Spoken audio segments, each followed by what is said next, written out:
Olá, você que nos acompanha aqui, sexta-feira fechando aqui no SBT Rio Grande com muitas informações de todo o estado. Por exemplo, foi presa de novo a mulher conhecida como Dama do Tráfico. Ela ficou foragida por 4 meses depois de ser solta por engano e sair tranquilamente pela porta da frente da cadeia. Olha só que absurdo! O destaque vem com eles, Lucas Abate. Bom dia! Bom dia, Glauco, todo mundo que nos acompanha voltou para onde não deveria ter saído, porque essa mulher, conhecida como Dama do Tráfico, saiu pela porta da frente da cadeia, mas por causa de um engano. E ficou na rua por 4 meses e agora está retornando para a penitenciária de Guaíba.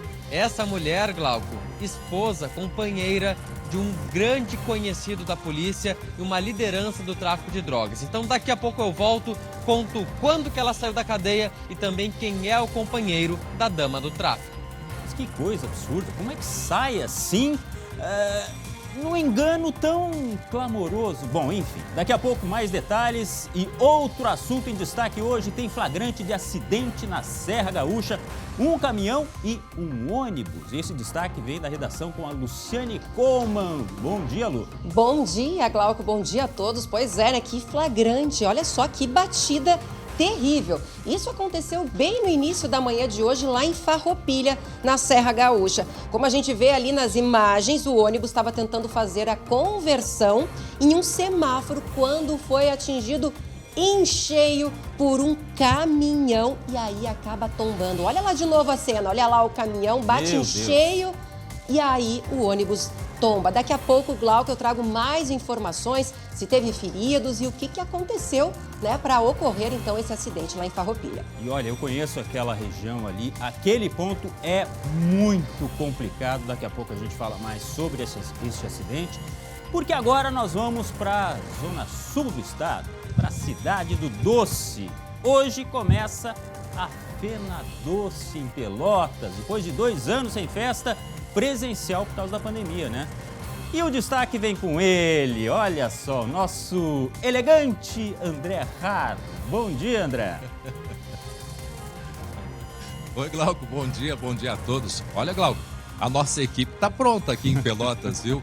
Para a Fena Doce deste ano, disseste muito bem, há 2 anos que não acontecia essa feira tão importante para a economia e a expectativa porque a partir das 2 horas da tarde abrem os portões e aí então o público vai poder visitar, né, neste primeiro dia. O pessoal está se preparando, lá ao fundo, as baronesas que vão conversar com a gente daqui a pouco e em seguida a gente vai trazer para vocês muitas das atrações desta feira tão importante para a economia do Rio Grande do Sul. Até já, Glauco.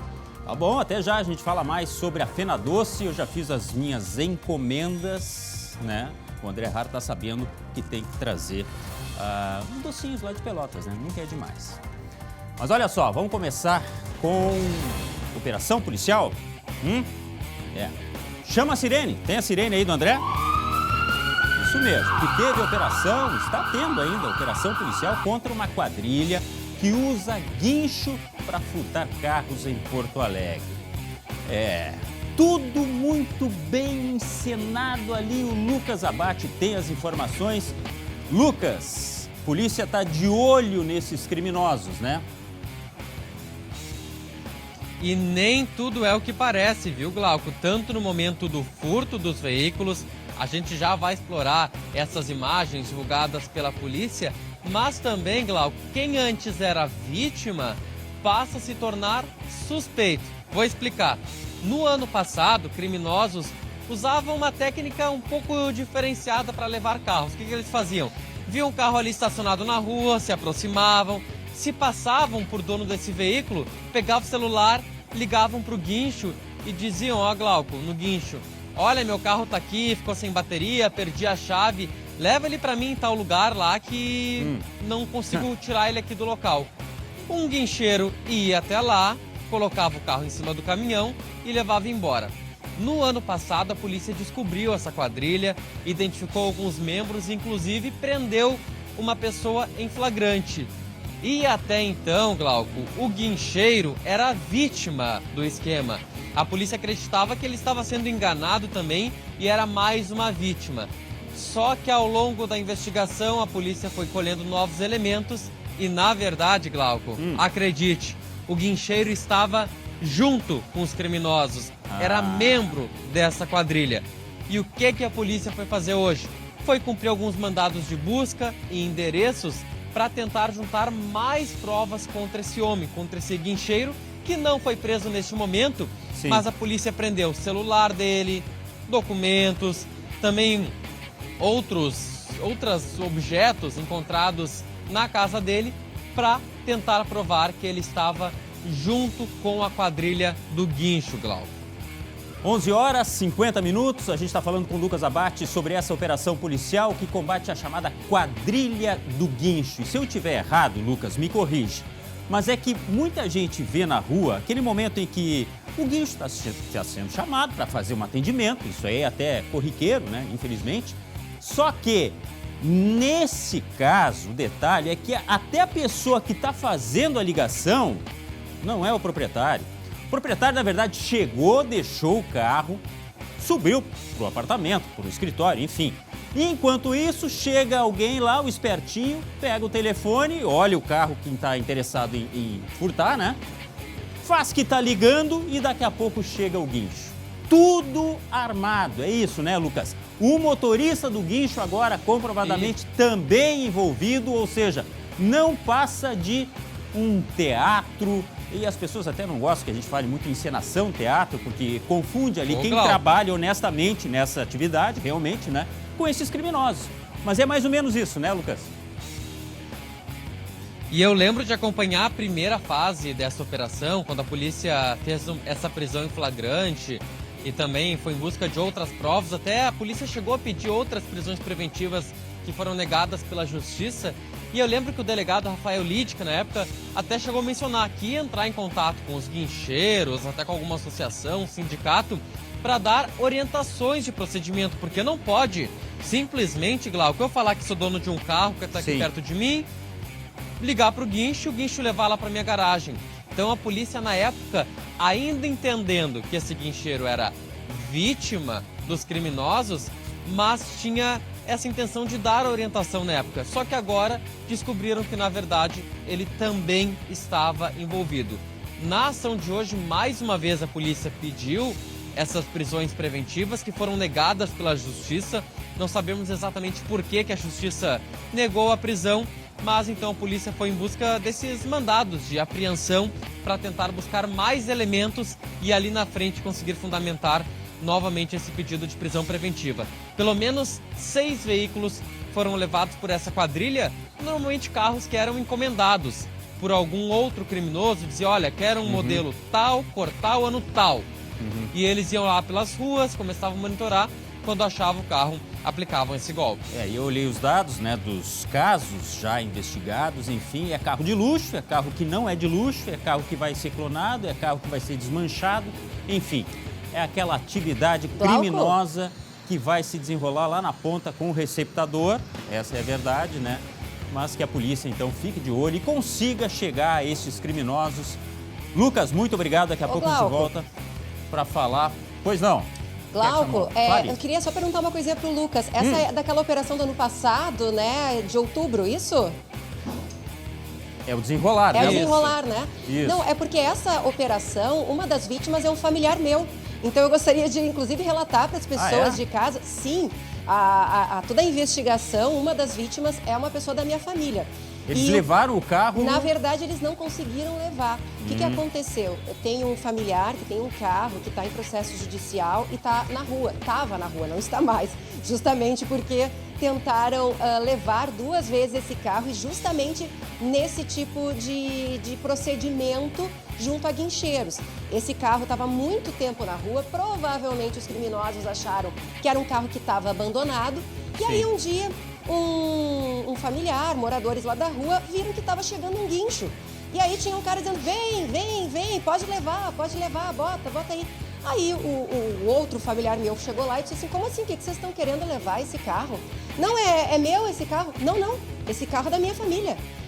Aí foram falar com o guincho, aí o cara do guincho, não, desculpa, foi um mal entendido. é que, na verdade, eu recebi aqui um pedido para retirar, dizendo que era o carro de uma outra, que era de propriedade de outra pessoa. Aí esse familiar disse, não, esse carro é meu. Enfim, deu aquele bate-boca, saíram. E Glauco, pasme, isso aconteceu por uma segunda vez. E aí, nessa segunda vez, claro, que aí meus familiares ficaram realmente indignados, tiraram foto da placa do guincho, da pessoa que estava tentando levar e levaram para a polícia. E aí, claro, certamente isso acabou auxiliando aí nas investigações. Não sei se é o caso desse guincheiro, né? Na época ele disse que não tinha nada a ver com a situação, mas sim, olha, é uma quadrilha aí muito especializada, porque estavam fazendo tudo direitinho, viu? Ousados, audaciosos. O criminoso é assim, né? Só que a polícia está de olho neles. Tomara que dê certo toda essa atividade aí, porque é um risco a menos na rua. A gente está vendo imagens aí dos flagrantes. Higienópolis, aqui em Porto Alegre, é um dos bairros mais visados. Eu moro ali perto. Olha, gente, é um caos. Quem deixa carro na rua não sabe se vai encontrar na volta. Muito obrigado. Daqui a pouco a gente fala mais, Lucas. E olha só, a Polícia Civil de Igrejinha, no Vale do Paranhana, conseguiu localizar e prender o homem que estuprou, roubou e matou uma idosa de 78 anos no último domingo. Eu repito aqui, 78 anos. Eu quero voltar a falar com a Lu Coleman, que tem as informações sobre este caso. Que crueldade, que mundo, né, sem sensibilidade. Conta mais pra gente, Lu. Ai, olha, terrível esse caso, viu, Glauco? Nossa, agora, felizmente, a polícia prendeu esse homem, né, que cometeu este crime tão terrível lá em Igrejinha na manhã de domingo, né? Esse homem de 38 anos, ele foi localizado e preso nessa quinta-feira no bairro 15 de novembro. Ele é suspeito de roubar, abusar sexualmente e matar uma idosa de 78. Olha que horror, que horror. Isso tudo num beco que é cercado assim de mato, né? Ou seja, a visibilidade bem ruim ali. Ele conseguiu cometer esse crime sem ninguém ver. E é um beco que dá acesso ao centro da cidade pela RS 115. Após investigações desde o fim de semana, análise de câmeras de segurança, então, a polícia conseguiu chegar a esse suspeito, viu? Que esse suspeito, nas imagens, mostra ele chegando e saindo do trilho onde o corpo da idosa foi encontrado já sem vida, né? Com indícios de abusos sexuais, com várias lesões na cabeça e também com a subtração da bolsa que, segundo a família, ela estava sempre carregando. E aí, perto do corpo, Glauco, havia ali um sarrafo de madeira. Olha que horror. Aí estão as imagens dele, né, que a polícia fez essa análise dele chegando. E aí está aí o sarrafo. Não, olha, é difícil até da gente, né, digerir. Não tem como digerir uma notícia como essa. Uma idosa de 78 anos. 78 anos. Bom, envolvimento com drogas, alguma coisa nesse sentido. Olha, com certeza. Nós temos a foto aqui da vítima, infelizmente, né, Lu? Nossa. Porque não tem explicação. O tamanho da crueldade, da violência e as câmeras de segurança flagraram. E total covardia, né? Uma vítima aí de 78 anos. O delegado responsável pelo inquérito, Ivanir Cagliari, ele teve acesso a essas câmeras, né? Essas imagens. E aí, graças a essas imagens, é que eles conseguiram chegar a esse suspeito. Glauco, eu acho que a gente tem a sonora do delegado. Temos, né? Acho que a gente pode ouvir, então, e aí depois eu sigo trazendo aqui mais informações sobre o caso. Então.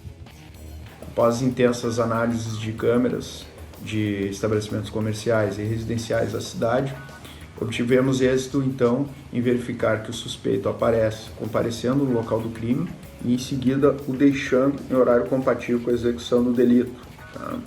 Posteriormente, ele se dirige aos bairros vizinhos Vila Nova e também 15 de novembro, onde uma hora depois passa a oferecer um relógio com características compatíveis com um dos objetos subtraídos da vítima durante o delito. Ele foi reconhecido e também reconhecido pelas imagens como sendo o mesmo indivíduo que aparece comparecendo no local do crime.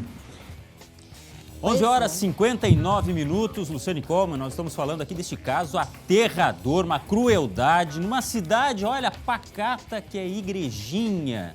Mas olha, a imagem está dizendo, está provando a movimentação, como foi a movimentação deste homem que matou uma idosa de 78 anos com um pedaço de pau, gente. Ah, e abusou sexualmente dela, Glauco. Não, a tem. vítima, olha aqui, ó, o nome dela é Clotildes Maciel Schmidt, de 78 anos. A gente tem a foto, né, Sim. dessa vítima, que infelizmente não sobreviveu a esse ataque absurdo, cruel e covarde, né, deste homem, que infelizmente agora foi preso. E olha só, Glauco, como o policial, como o delegado, né, relatou, ele foi reconhecido por várias pessoas ali, circulando próximo ao local, saindo e depois chegando, depois tentando oferecer o relógio da idosa, né, que aí os familiares reconheceram esse relógio como sendo da Clotildes. E ele tem uma extensa passagem pela polícia, viu? Pela prática de furtos, roubos. E lá em 2002, inclusive, respondeu a um inquérito de estupro em Frederico Westphalen, que é lá no Noroeste, né? É bem longe de Igrejinha. E ele é conhecido ali por ser um morador de rua, lá de Igrejinha, e também usuário de drogas, como você bem disse, né? Que deve ter droga envolvida, tem sim. Tinha que ter isso aí, né? Essa chaga social, né, Lu? É um Por trás de problema tanto crime, social isso aí. Mas ele é doente porque ele depende da droga. Mas olha a consequência. Se é uma doença, tem que ser tratada. Uma pessoa que é inocente, uma senhora, uma idosa, 78 anos, foi abusada e morta por pedaço de madeira. Por esse jovem, né? Que barbaridade. explicação. Bom, ele foi preso, Glauco, só pra gente encerrar, tá lá em Igrejinha, e foi encaminhado para a DPPA de Taquara, estava ainda aguardando para qual presídio, então, ele seria transferido para cumprir, então, a pena, né, por homicídio, enfim. Esse aí acho que não sai tão cedo, a gente ao menos espera. É o que a gente espera, né? Até aquele sorrisinho amarelo que a gente tem, né? Porque nós sabemos como funciona, né? A realidade é assim, ó, não tem o que recupere a dor de uma família. Não. Agora, que seja feita a justiça, e a justiça diz, esse homem tem que ter a segregação da sociedade, infelizmente, né? Muito obrigado, Lu, daqui a pouco a gente volta, porque hoje é sexta-feira, deixa eu ir aqui na 2, porque hoje é sexta-feira, sim, nesse horário, 12:01, vamos dar uma viajada até a zona sul do estado. Vamos, porque eu tô sentindo cheirinho de doce. Quem diz que TV não tem cheiro, hein? Eu tô sentindo cheirinho de doce que vem lá de Pelotas. E o nosso outro docinho, André Hart, tá lá. Oi, André, já comeu? Eu sei, já comeu muito doce por aí, que eu sei. Pera aí. Eu tô cuidando com as abelhas. Tem muitas abelhas aqui, Glauco. Entendeu? Tá e bom. olha só, aí tem formiga também. Tem. E quando tem formiga, o que tem por perto, Glauco? O que é que tem por perto? Eu sou formiga, Doce. eu sei. Muito doce. Muito doce.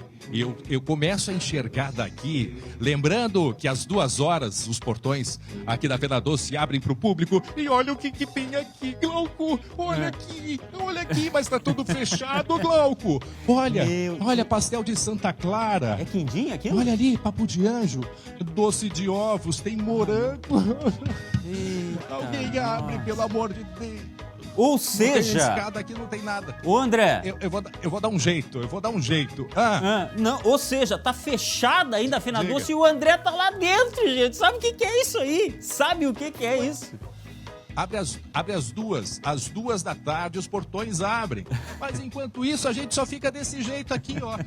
Acho que agora tá aberto. Aqui, ó. Não. Alguém abre essa porta, por favor. Meu Deus do céu. Eu vou ter que esperar. Não vai ter jeito, vou ter que esperar. Agora, deixa eu pedir pro Cris. A gente vai conversar com as baronesas agora ou daqui a pouco? Agora ou daqui a pouco, porque pela primeira vez, aqui a Fena Doce, não é a rainha e as princesas, são as baronesas. Então, todas as três, elas estão, digamos assim, na mesma hierarquia. E elas representam, né, essa festa. E outra coisa interessante, há 2 anos não tinha a Fena Doce. E deixa aqui eu, né, com todas as honrarias, reverência. apresentar as baronesas as baronesas da Fena Doce. E eu quero que você se apresente. O teu nome, por favor? Olá, bom dia, eu sou a baronesa Elana. Olá, tudo bem? Eu sou a baronesa Tayla. Tudo bom? Eu sou a baronesa Júlia. E eu estava mesmo explicando para todo mundo que pela primeira vez tem as baronesas, ou seja, não é a rainha e as princesas. E vocês já estão representando essa festa já há algum tempo, porque não tivemos nas 2 edições, não é verdade? É verdade, nós fomos eleitas em 2019, né? E aí é uma espera enorme, ansiedade para chegar esse dia que finalmente aconteceu. A gente está muito feliz de estar aqui e finalmente poder prestigiar a nossa querida Fena Doce. Principalmente pela importância que se tem para tantas famílias aqui de Pelotas. Sabemos que há uma tradição muito grande nos familiares que trabalham, tem artesãos. Por exemplo, a tua avó, ela já expôs aqui na festa, né? Sim. Há alguns anos atrás, eu ainda era criança, né? Ela fez a exposição de artesanatos e foi algo que marcou muito a minha vida e que eu sempre falo, né, sobre isso. Agora um convite especial, então, para que as pessoas venham de hoje até o dia 19, né? Sempre a partir das 2 até as 10 da noite, correto? Isso, é isso. Eu já estou respondendo por elas, né? De segunda a sexta-feira, das 14 às 22 horas e sábados, domingos e feriado, das 10 da manhã até as 22 horas da noite. E esse ano também com as crianças da rede pública, gratuitamente vão poder visitar aqui a festa, não é verdade? Exatamente. Então pedimos e alertamos aos professores das escolas públicas que se inscrevam no site da Fena Doce, inscrevam suas turmas para poder trazer as crianças até a feira. Lembrando que a entrada para as crianças é gratuita e, além disso, elas ainda ganham um docinho e uma entrada para o parque de diversões. Agora eu vou fazer que nem pro Papai Noel. Eu me comportei o ano inteiro, o ano passado, o ano retrasado. Vocês conseguem a chave pra gente abrir aquela porta ali e pegar um docinho? Dá um jeito, por favor. Pode deixar, a gente vai falar com as nossas amigas aqui, doceiras. Aqui, a formiguinha ali já disse ok, já tá tranquilo para eu ir. E outra coisa que eu queria lembrar para vocês, os doces, né, pra vocês lembrassem, eles custam um valor padrão aqui na festa, né? Exatamente, ele tá no valor de R$5, né, a unidade dele. E é isso. Sim, o ingresso, é sempre bom ressaltar que o ingresso esse ano vale um doce. Tem direito a um doce. Então, pessoal da SBT Rio Grande, ó, um beijo bem grande, manda para todo mundo, convidando para esta feira tão importante que é a Fena Doce. Então, gostaríamos de convidar a todos para vir prestigiar a Fena Doce conosco. E eu volto daqui a pouco, porque eu vou procurar a chave. Eu vou conseguir essa chave. Eu já volto, Glauco, já volto. Acho bom. E olha, aqueles R$500 que o André tá me devendo, dá dividido por 5, 100 docinhos, tá bom. Daqui a pouco a gente volta com o André lá de Pelotas, que a gente continua com as nossas informações aqui do estado e tem mais um caso de polícia. Tem a sirene aí? Hã? Ou foi junto para Pelotas? Não, a sirene ficou por aqui. Teve confusão na entrega de um lanche. Você não está ouvindo mal. Na entrega de um lanche. Sabe lanche que você pede para um motoboy? Pois é.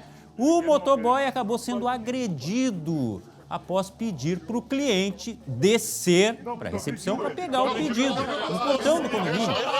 Lu, da redação, o que aconteceu exatamente? Por que terminou em caso de polícia, Lu? Que barbaridade, Glauco. Olha, essa confusão aconteceu na noite de ontem, tá? Num condomínio aqui da zona leste de Porto Alegre. O que a gente sabe até agora, tá? É que essa confusão toda começou porque, como você disse, o motoboy pediu para o morador descer para receber o lanche, ou seja, ele disse que não iria subir para entregar, ele queria entregar ali na porta, né, do condomínio. E aí o morador ficou revoltado e acabou empurrando o motoboy, ou seja, acabou agredindo com empurrões o motoboy. Toda essa confusão foi filmada, isso, claro, gerou muito bate-boca ali na portaria desse condomínio. Os vídeos viralizaram e ainda vários motoboys acabaram então indo até esse condomínio, se reuniram ali em frente e protestaram contra a atitude desse morador. A gente ainda não tem maiores informações, né, do pós-confusão, o que aconteceu, mas o fato é que houve aí uma agressão, um empurrão ao motoboy os outros entregadores, né, que trabalham ali na região, amigos, foram até o local também para protestar e muito bate-boca ali em frente a esse condomínio na Zona Leste aqui de Porto Alegre. Agora, né, Lu, o Glauco. a gente tem mostrado tanto caso, né? Discussão no trânsito, é gente que atira para qualquer lado com arma, que nem poderia estar usando arma.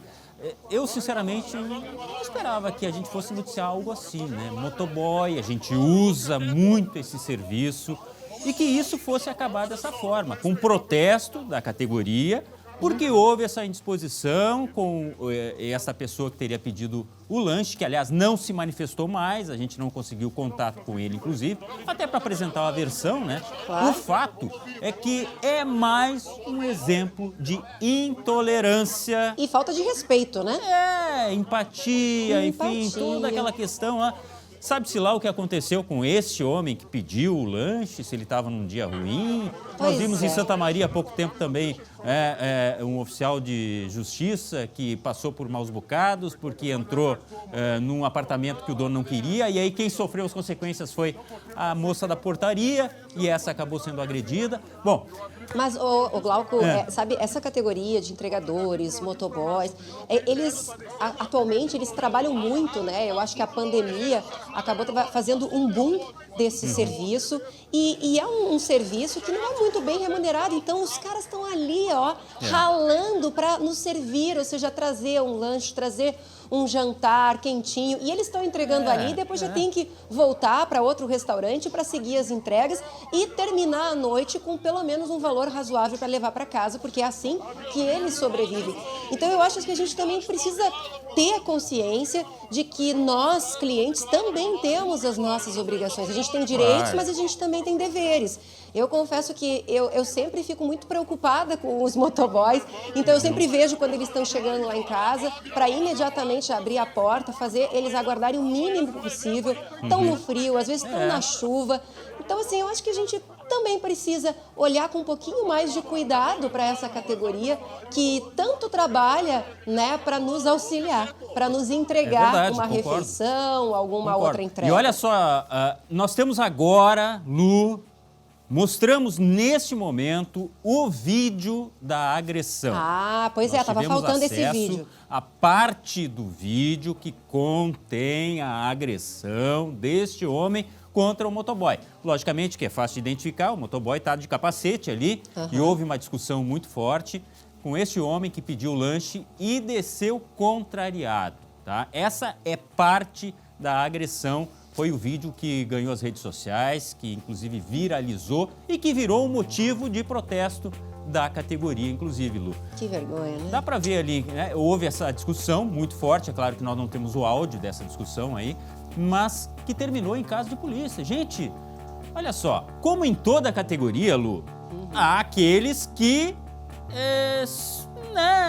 não são um bom exemplo. Vamos deixar assim, tá? Mas a gente não pode generalizar também. Isso, porque a gente sabe, tem muitos motoristas que reclamam da condução inadequada por parte dos motoboys, o tempo para eles é dinheiro, realmente nós sabemos disso, mas não dá para generalizar.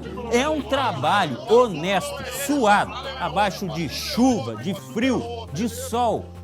Tudo que a gente não esperava é noticiar algo nesse sentido aí, e infelizmente aconteceu, né, Lu? Com certeza. E a gente vê exatamente nesse vídeo ali, ó, a hora em que ele empurra o motoboy. A gente não tem, claro, o vídeo inteiro. Provavelmente quem começou a gravar foi após o início ali, né, de toda a confusão. E aí as marcas, ali ó. a marca, ó, no pescoço. Ou seja, houve sim, né, uma agressão. Que pena que o agressor não deu a sua versão, até pra gente saber o que aconteceu. O que foi? Foi uma má noite? Houve ali um desentendimento? Mas o fato é que a violência a gente não pode nunca tolerar e sempre tentar resolver os problemas na base do diálogo. Se houve algum problema na entrega, alguma, sei lá, demora, eu acho que tem que se resolver de outra forma, né? Não é a base da violência. E como eu disse e repito, acho que a gente precisa encarar com mais cuidado, com mais respeito esses trabalhadores aí que dão muito duro. Exatamente. Obrigado, Lu. Daqui a pouco mais Luciane Coleman, porque as notícias não param por aqui.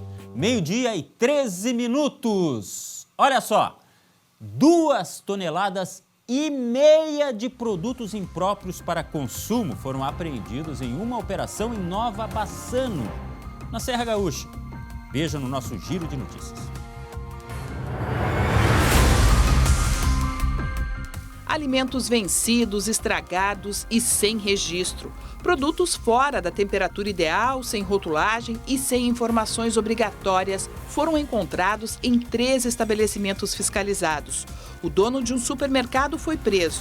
No local foram apreendidos quase 2 toneladas de alimentos impróprios para consumo humano, produtos sem procedência, com validade vencida, mal armazenados e a licença ambiental vencida. O mercado também usava itens vencidos para a confecção de pães, salgados, doces e bolos. A padaria e o depósito foram interditados. No espaço também havia infestação de ratos e baratas.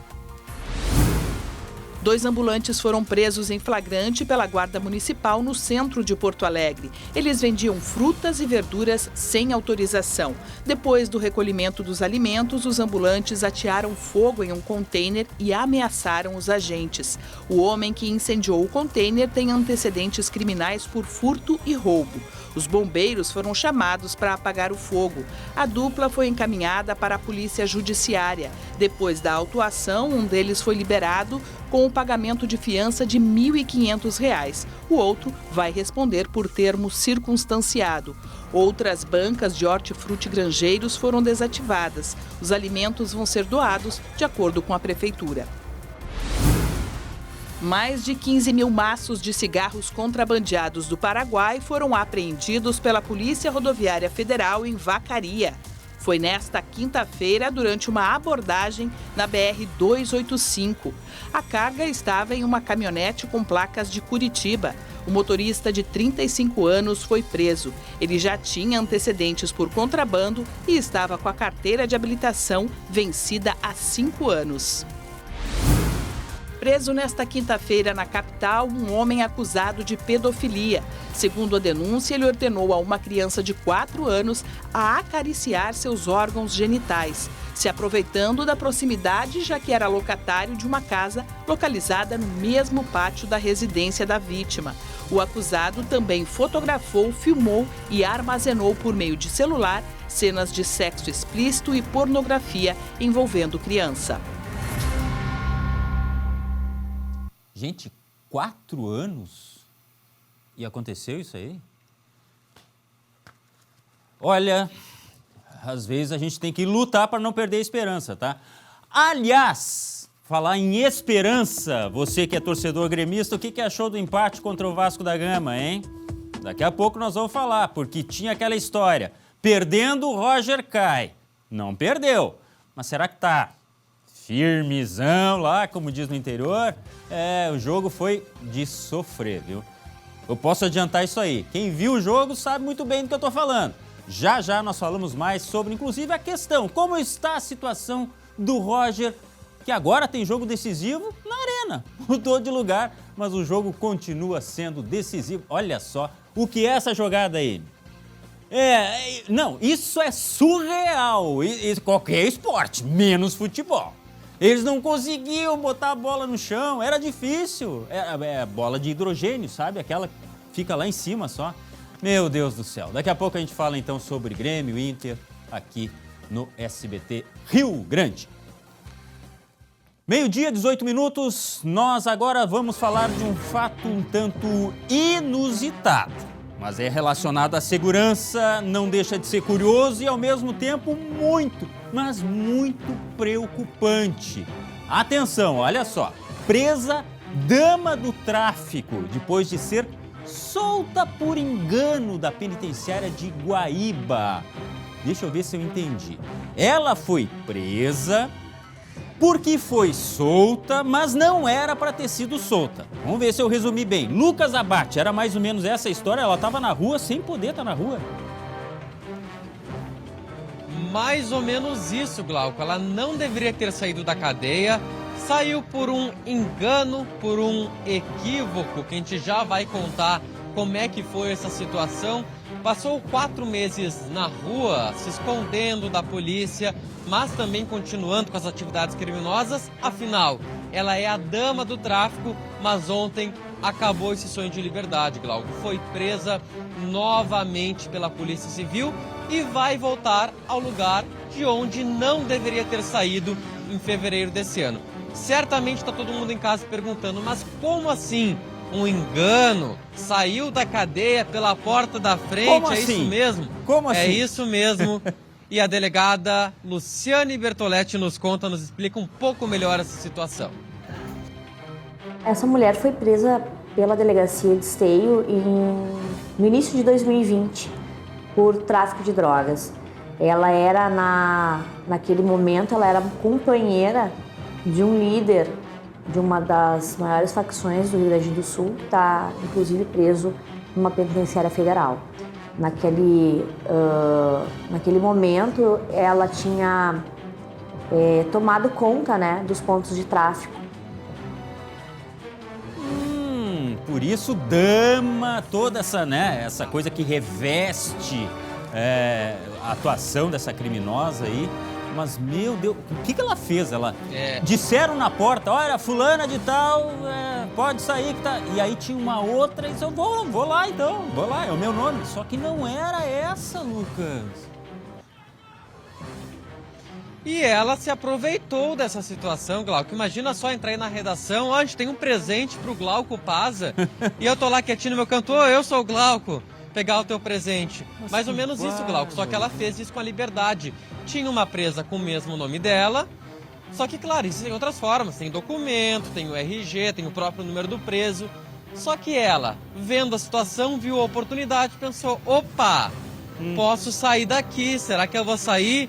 A tenteada é livre, foi lá, disse, sou eu mesma, tô liberada? Tá liberada, meu nome é tal, então tá, tchau pra ti. Só depois, Glauco, que eles foram perceber que tinham liberado a pessoa errada. Foi isso que aconteceu.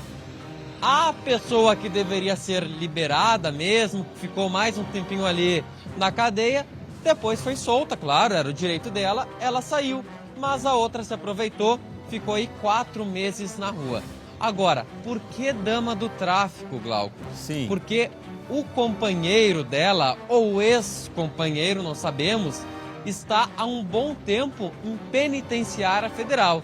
E só vai para a penitenciária federal quem é de alta periculosidade, como é o caso desse homem. Foi transferido em março de 2020, tem mais de 60 anos de condenação e está isolado nessa penitenciária.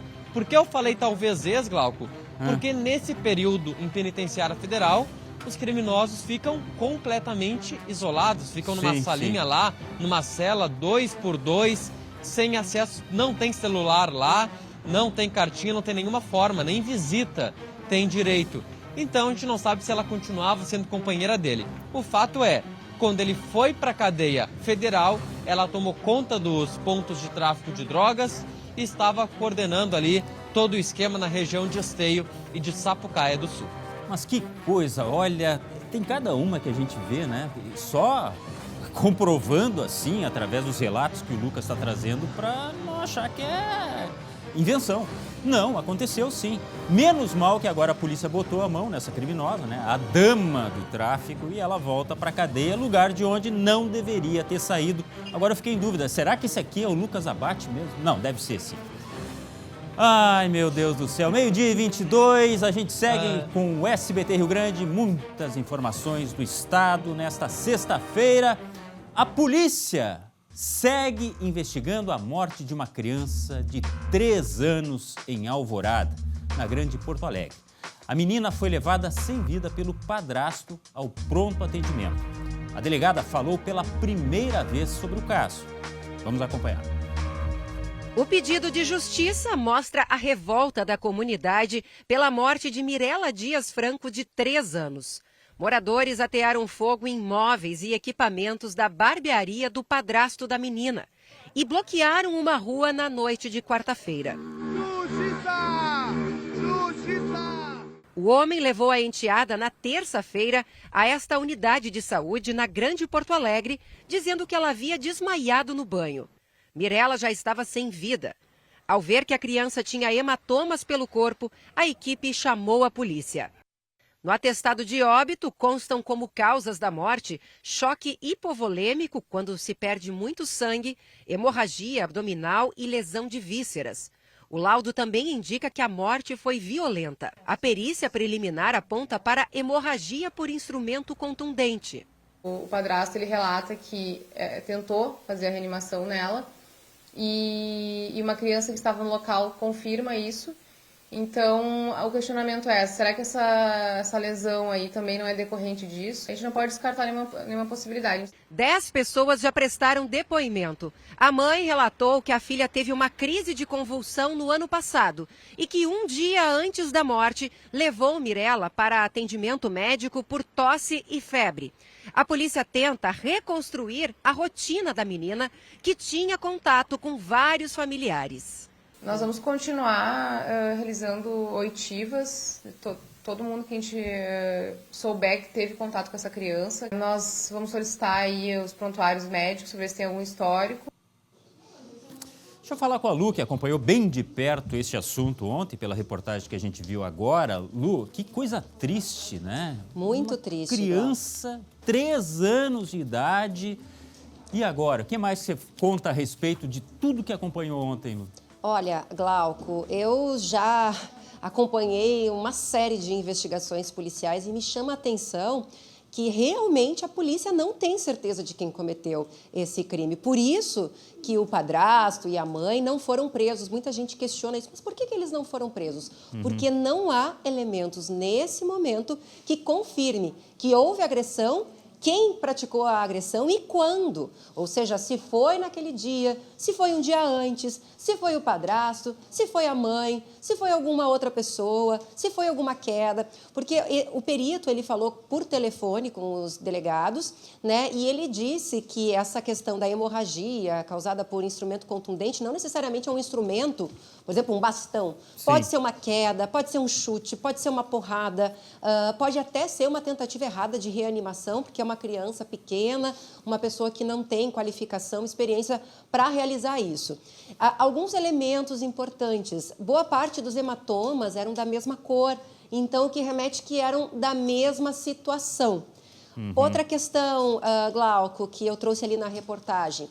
A mãe relata que a Mirella teve uma crise de convulsão no ano passado. Agora a polícia vai atrás, então, desses prontuários.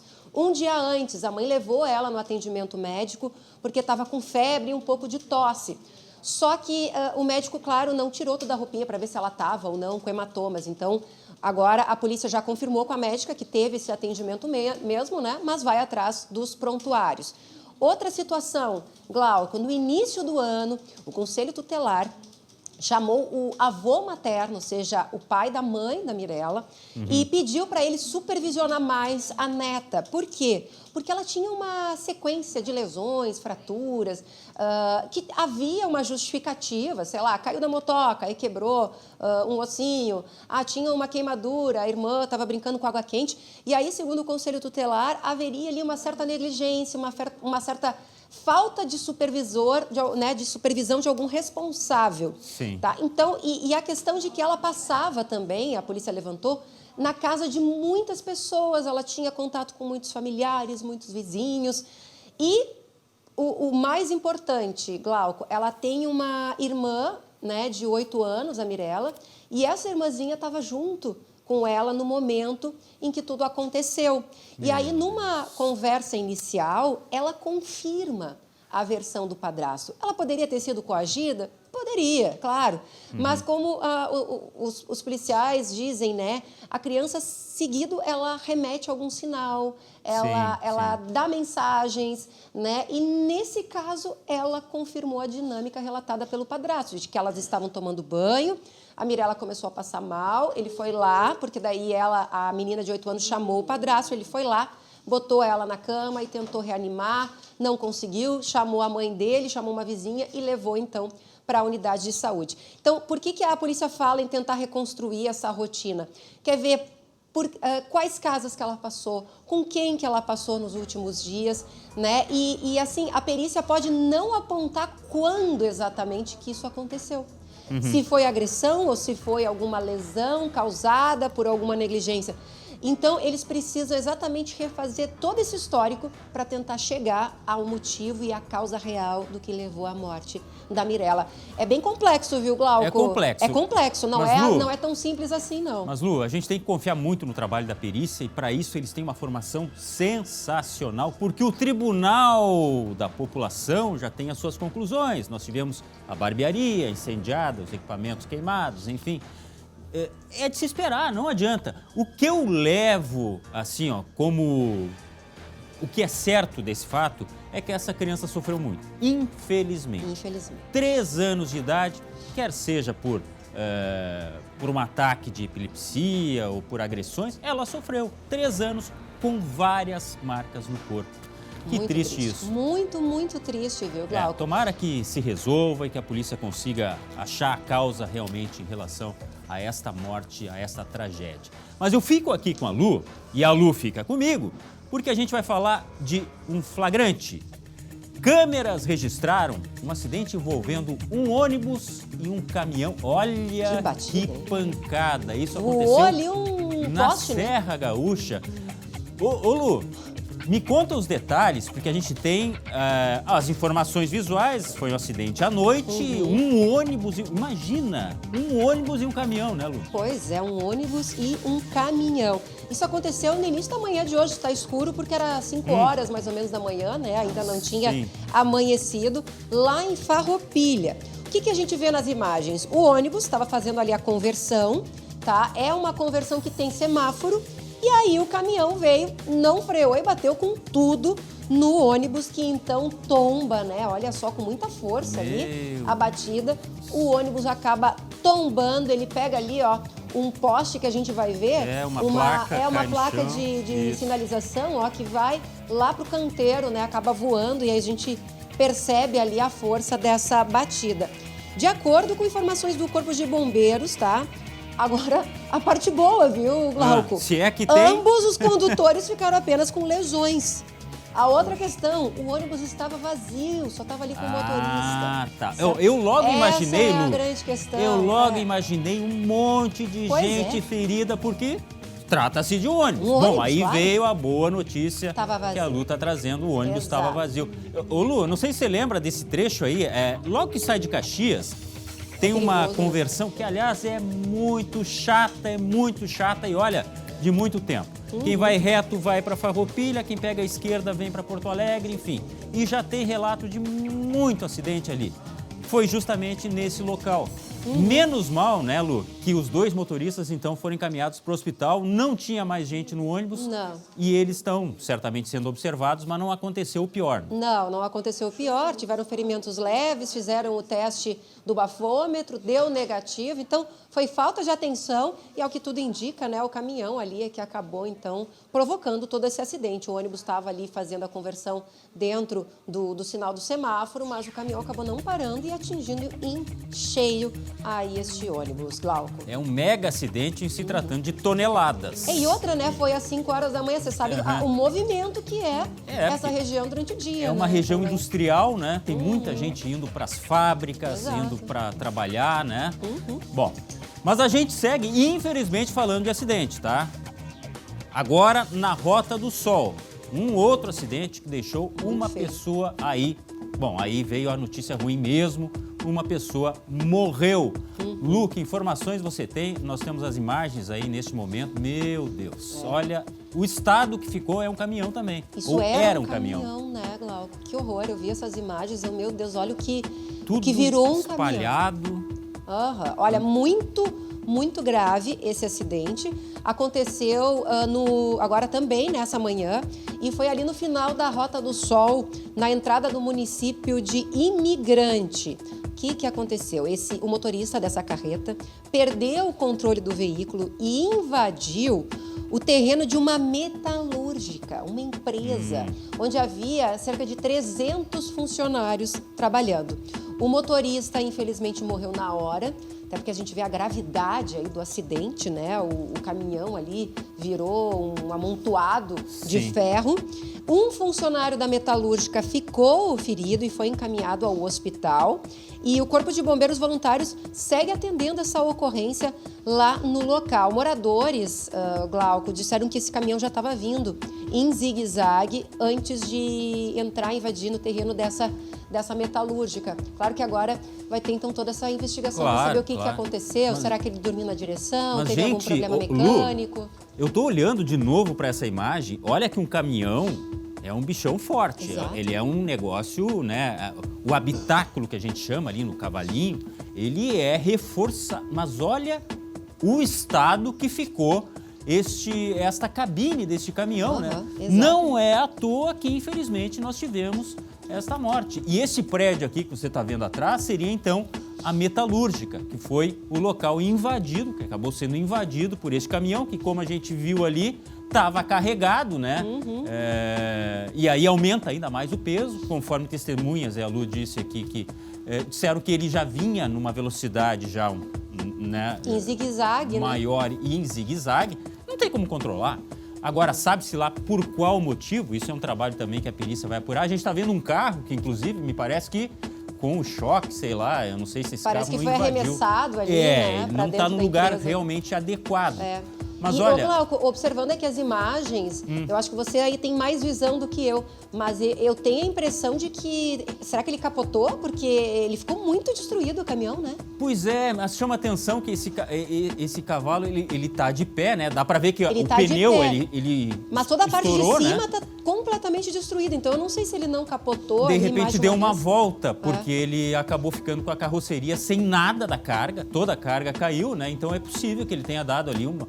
E aí não tem como escapar, né? Infelizmente o condutor aí acabou levando a pior, tamanha a violência do acidente. Que pena, infelizmente, mas a gente tem que dar essa informação e pedir sempre cautela, muito cuidado para você que dirige ou caminhão ou anda de bicicleta, sempre atenção redobrada. 12h36 na capital gaúcha, na fria capital gaúcha. Há pouco eu olhei, 12 graus de temperatura, E a previsão para domingo aí é chuva, é aquela coisa que, sabe?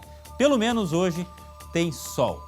E hoje tem muito doce, porque começa a feira mais doce do sul do estado. Eu vou dizer que é a feira mais doce do país. Eu estava me olhando ali no monitor, que coisa boa. É mais um docinho lá em Pelotas. Glauco Paza no monitor lá da FenaDoce.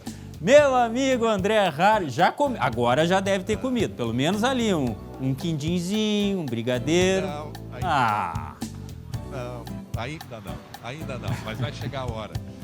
Sabe, Glauco, que há uma expectativa muito grande, a gente brinca muito por causa dos doces, né? Quem não ama doces, mas a expectativa é muito grande, porque, eu repito, 2 anos que não acontecia a FenaDoce.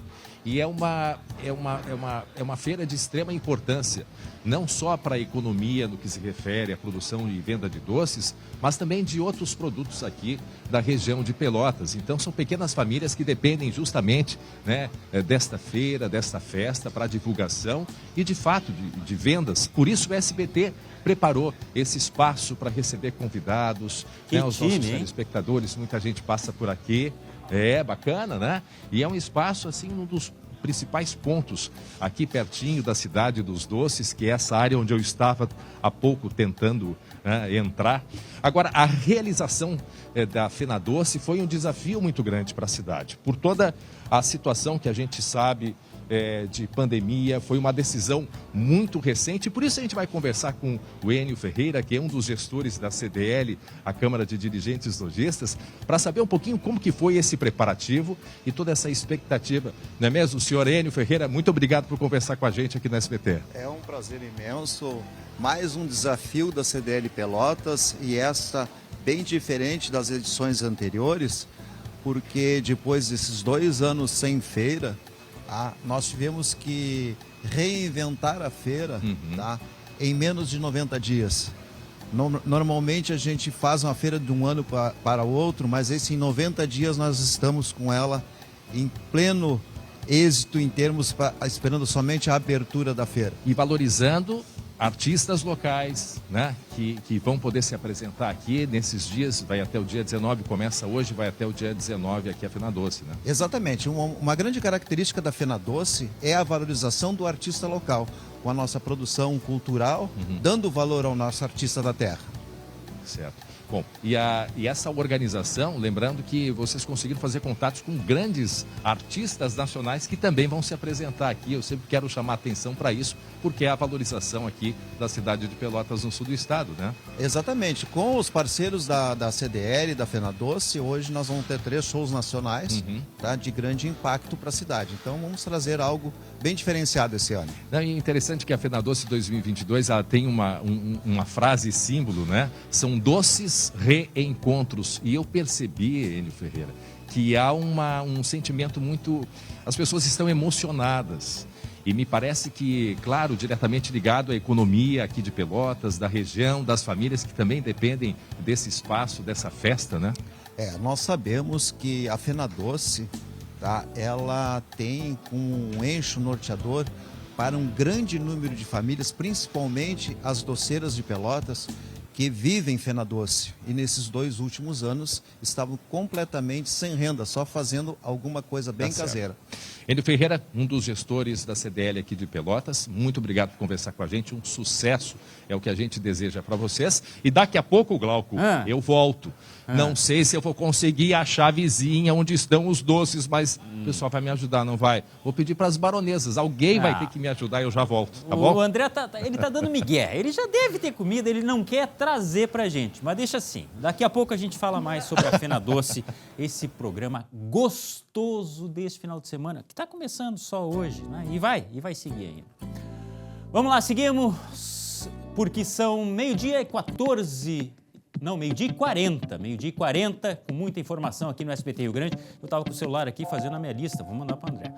Mas vamos lá, vamos seguir com as informações de hoje. A primeira audiência na Justiça sobre o caso do carro forte assaltado em Guaíba tem data marcada já. Vamos falar com o Lucas Abate, aquele caso que a gente já mostrou várias vezes, a audácia dos ladrões, se passando por policiais, numa viatura que foi envelopada, mas que era falsa, com uniformes, a gente está vendo nas imagens aí. Lucas, fala pra gente quais são as novidades. Então, Glauco, no próximo dia 15 de junho vai ser realizada essa audiência do assalto ao carro forte. É um processo referente a 2 criminosos que foram presos em flagrante logo após o assalto que aconteceu no dia 29 de dezembro. Nesta sessão serão ouvidas as testemunhas de acusação, testemunhas apontadas pelo Ministério Público e também esses 2 homens acusados. Os outros presos, a gente mostrou recentemente a operação policial, incluindo aquele que se escondeu na churrasqueira, serão julgados e ouvidos em um outro processo, esse sem data ainda marcada. Glauco, esse caso de extrema ousadia dos criminosos que levaram 4 milhões de reais do carro forte, dinheiro que foi praticamente todo recuperado, e que a polícia descobriu que os criminosos se passaram por policiais civis. Tem imagem que a gente pode colocar na tela que mostra o momento em que esses criminosos entram no supermercado, em um supermercado lá de Guaíba, e ameaçam os vigilantes. E até, Glauco, na época, até na operação, quando a polícia divulgou essas imagens, a gente tinha até uma dúvida, quem era quem era o policial, o falso policial, quem era o vigilante envolvido com o grupo. Então vamos esclarecer de uma vez por todas. Dos vigilantes que aparecem nas imagens, o que está à direita, mexendo no terminal eletrônico, ali mexendo no caixa eletrônico, esse é o chefe da equipe e é um dos presos. A polícia descobriu que ele estava junto com os criminosos. E o que está mais à esquerda, inclusive, que é abordado pelos falsos policiais, não sabia de nada. E até, Glauco, naquele primeiro momento, foi informado, imaginou mesmo que se tratava de uma ação policial, ele foi informado pelos policiais de que poderia ocorrer algum tipo de assalto, então que eles estavam ali para dar segurança. Então, esse que foi preso também vai ser julgado em outro processo. Então, só para esclarecer a participação de cada um dos vigilantes no momento do crime. E chama a atenção, Lucas, vamos ver aqui na tela, a gente está vendo nesse momento aqui, ó, o modo como procede este suposto criminoso, que agora está se confirmando, né? Do lado direito aqui da imagem, tá? Ele fica observando e dá aquela olhadinha. O do lado esquerdo, então, na verdade, ele foi surpreendido.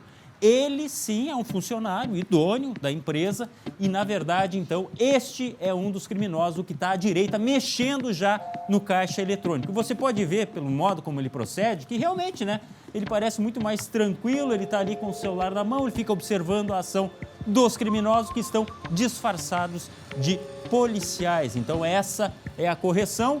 Na verdade, continuam na cena do crime um criminoso que estava ali como sendo um trabalhador da empresa, e ele era realmente, só que o outro não tinha nada a ver com a história, é o que foi surpreendido, então, este rapaz que foi surpreendido pelo criminoso que estava disfarçado de policial, né, Lucas?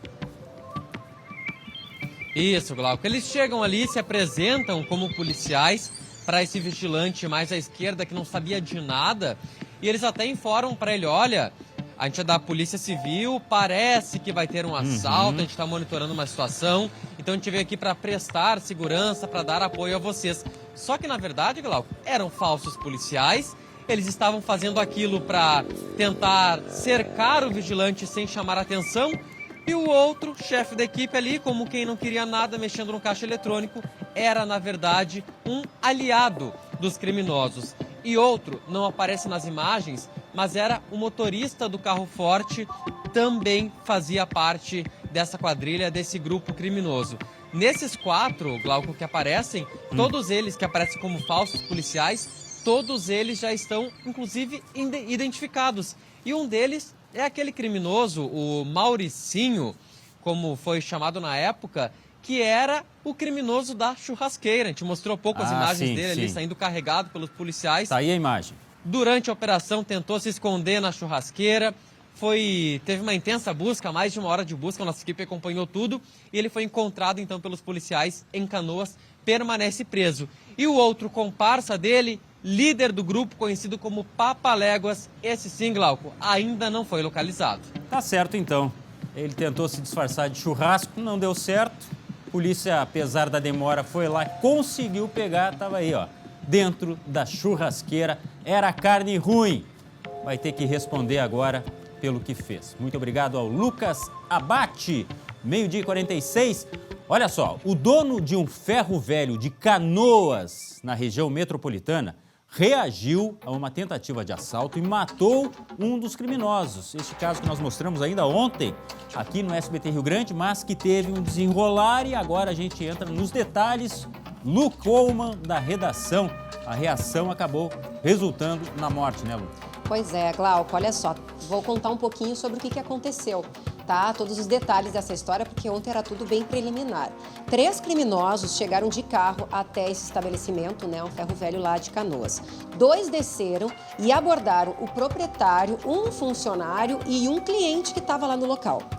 A dupla chegou a roubar R$300 em dinheiro e ainda um celular. Quando eles estavam pensando em fugir, o dono do ferro velho percebeu que, primeiro, só tinha um que estava armado e viu que havia uma possibilidade de reação. E aí ele deu uma machadada num dos ladrões que morreu na hora, morreu no local. A polícia investiga o caso e o autor do golpe vai responder em liberdade. Os outros 2 fugiram e ainda não foram localizados. A gente conversou com uma das vítimas, tá, que estava no local, e também com o delegado responsável pelo caso, o delegado Rodrigo Caldes. Então vamos primeiro ouvir o delegado, que ele presta um pouquinho mais de esclarecimento sobre o que aconteceu. Vamos ouvir. 3 criminosos, 3 indivíduos, 2 teriam ingressado no estabelecimento, né, algemado e ou amarrado outras 3 pessoas que estavam no local, enquanto que o proprietário não estava algemado nem amarrado, porque estava sendo conduzido por um dos criminosos para ter acesso a valores, a dinheiro, alguma coisa do gênero que também precisamos depurar. Um terceiro estaria na condução, como motorista do veículo. Meio-dia, 48 minutos. Essa talvez você também não imaginasse, né? Os criminosos estão entrando em ferro velho, Lu. Estão entrando em ferro velho. Olha bem a dificuldade que tem o pessoal que trabalha nessa situação aí. E mesmo assim os criminosos vão lá. Mas segue daí, Lu. Mas é que normalmente eles sabem que em ferro velho tem dinheiro vivo, né? Pois é, porque não trabalha com cartão. Exato, eles muito, pagam né? Quem vende ali ferro para esses estabelecimentos, eles recebem normalmente ali em cash, né, em dinheiro vivo, então eles sabem que costuma ter dinheiro nesses estabelecimentos. Agora, a Glauco, a nossa equipe conversou com uma das vítimas, né, um cliente que estava ali no local e presenciou toda a cena. Então, ele contou um pouquinho como é que foi ali o início desse ataque, como é que foi a abordagem. Vamos ouvir. Ele me atendeu ali, chegou dois rapazes, esse que morreu e o outro. Quando eu olhei pra trás, ele já estava com o revólver na cabeça já. No pescoço, assim, de baixo pra cima. E aí foi aquilo, né? Ele disse assim, você entra pra cá, é um assalto, nos amarraram com esses troços aqui e nos botaram no fundo. Mas foi muito rápido isso aí, foi questão de minutos. Aí eu vi um estouro, e aquele barulho de tô batendo no rapaz para pegar o Pix. Eles queriam o Pix, né? Aí eu consegui arrebentar essa aqui, né? Aí quando eu cheguei ali, o rapaz já estava morto. E o solo, aquilo ali, isso aqui que ele está falando é um lacre, né? É um lacre. E prestou atenção no Pix? Eles queriam Pix. Sim, provavelmente não ficaram satisfeitos com os R$300, né? Queriam Pix, que é tão rapidinho ali, é só fazer ali uma transferência, cai na hora na conta, né? Glauco, então, ele mostrou ali que os dois, ele e um funcionário, ficaram presos, né, com esse lacre. Tem vários criminosos que usam lacre, né, para prender as mãos ali das pessoas, das vítimas, enfim. Só que o proprietário não estava porque estava sendo conduzido, então, por um dos criminosos. E aí, essa vítima conta como é que foi a hora da reação. O que se sabe é que eles perceberam que só um estava armado e aí o proprietário resolveu reagir. Vamos ouvir. Simplesmente ele conseguiu pegar esse machado e bater no cara. Foi fatal. Tô vivo, ele tá vivo, os outros dois clientes estão vivos, graças a Deus. Morreu o bandido. Morte sempre é para ser lamentada, mas logicamente que nesse caso era uma defesa, né? É uma coisa cruel também, porque imagina, matar alguém com um machado, é uma coisa assim que é o extremo. Mas também ele poderia ter reagido e levado um tiro, né? Exato. Não se sabe o que os criminosos podem fazer numa situação como essa também, né, Lu? Claro, não, é a legítima defesa, né, Glauco? Tanto é que por isso que ele vai responder em liberdade.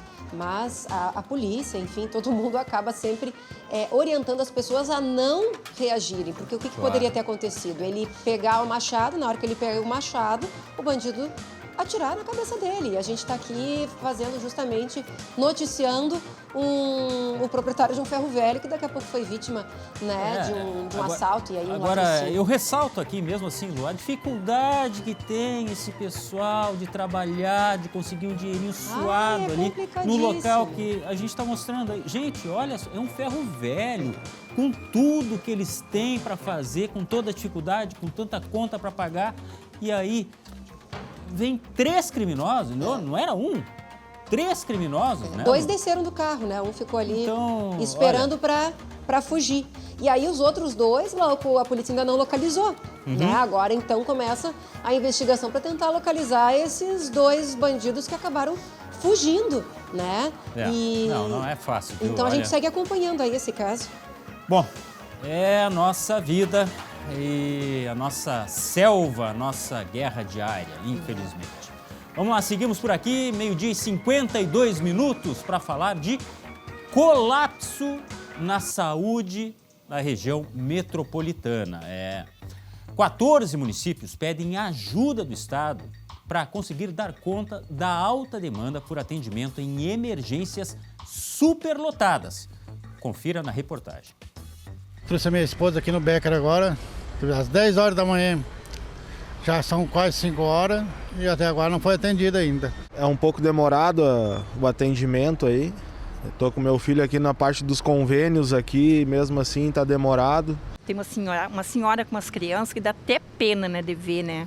As crianças doentes e não quiseram atender porque não tinha pediatra, né? O hospital prioriza os casos mais graves.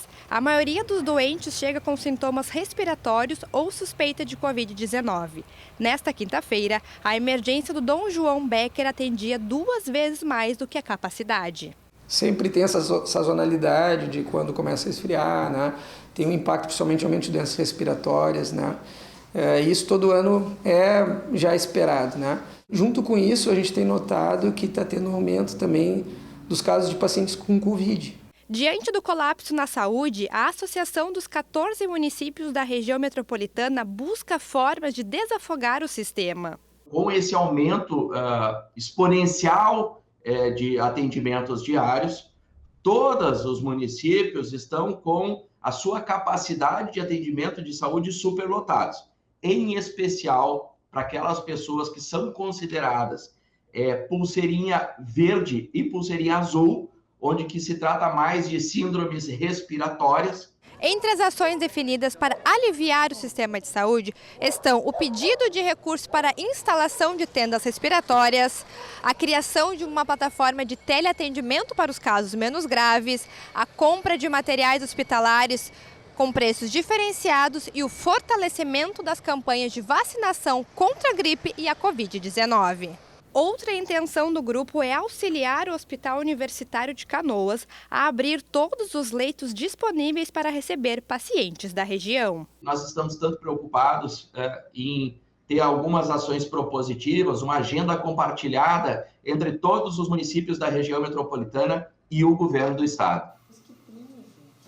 Bom, a gente já viu aqui que o André está lá em Pelotas, na Fena Doce. E Pelotas é a terra dos biscoitos Zezé. E então vamos juntar os dois. O recado do André. Agora a gente vai falar de amor aqui no SBT Rio Grande. Como você já sabe, no mês de junho tem uma data muito importante que é o Dia dos Namorados. É claro que todo dia é dia de demonstrar o seu amor para aquela pessoa que está do teu lado, nas horas boas e nas horas ruins. Mas esse dia em especial é um momento importante para parar e lembrar daquelas histórias maravilhosas de como vocês se conheceram, de como que foi construindo essa relação e por aí vai. E a Biscoito Zezé também gosta muito do Dia dos Namorados e sempre faz alguma ação para celebrar essa data. Esse ano está trazendo belíssimas histórias de amor contadas pelos seus seguidores nas redes sociais. Entra lá e confere. E tu já sabe. Se for para surpreender quem você ama ou comemorar essa data com muito sabor, aposte nos produtos da Biscoito Zezé, carinho que vem de família. Tô aqui, ó, bem casado, quindim, que não pode faltar. Desculpa, eu tô fazendo a minha lista pro André, que tá lá na Fena Doce, e eu quero... Não, o Schenck tá querendo docinho também. Fica quietinho, Schenck. Vamos lá, vamos para Pelotas, André Rar. Agora sim, agora tá tudo aberto. Para você, pelo menos. E aí, Glauco? Olha só, Glauco, tá muito bonito aqui. Lembrando que a Fena Doce começa hoje à tarde, a gente já se antecipou para olhar os preparativos. Começa a partir todo dia, das 2 da tarde até as 10 da noite. Vai até o dia 19. O ingresso custa entre 15 e 16 reais, depende do dia, se é final de semana.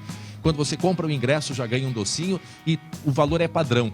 Cada docinho custa R$5. Tem muitas atrações, foi do Alok, né, do Jorge Mateus, muitas atrações e também atrações aqui locais. E ainda a gente faz um passeio, parece que estamos em Portugal, entendeu? Olha só que bonito, olha só esse clima pois um clima português, que é a inspiração, não é a verdade, dos doces aqui de Pelotas, a inspiração que veio, né, da origem de Portugal, dos Açores. Então é um clima assim que, como se a gente fizesse uma viagem ao passado, assim, é muito bacana. Lembrando, a partir das 2 da tarde, portões abertos. E agora, Glauco? Agora. Olha, Glauco. Agora. É agora, Glauco. Direita ou esquerda? Direita ou esquerda? Aqui. Escolhe. Lá. Põe a musiquinha. Vai ter que tirar a Põe máscara. a musiquinha. Tá aberto. Aí. Não vou tirar. Olha o que eu consegui, Glauco. Olha aí.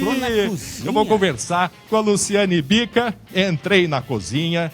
Eu vou conversar com a Luciane Bica, a doceira, que representa... A Simone.